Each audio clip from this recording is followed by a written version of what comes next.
లక్ష్మీదేవికి నైవేద్యంగా పెట్టవలసినవి ఇవే. లక్ష్మీదేవికి ఇష్టమైన నైవేద్యాలు ఇవే. మొదటిది దధ్యోదనం. అన్నంలో పెరుగు కలిపి తాళింపు వేసి తయారు చేస్తాం.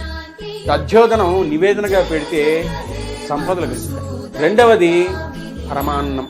ఆవు పాలతో బియ్యాన్ని వేసి ఉడికించి వండాలి. ఆవు పాలతో తయారు చేసిన పరమాన్నముని నైవేద్యంగా పెట్టాలి.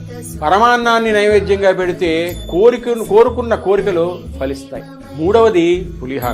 పులిహోరను నైవేద్యంగా పెడితే భార్యాభర్తల మధ్య అనురాగం పెరగటమే కాకుండా పుత్రప్రాప్తి కలుగుతుంది. నాలుగవది పులగం. బియ్యం మరియు పెసరపప్పు కలిపి వండుతారు.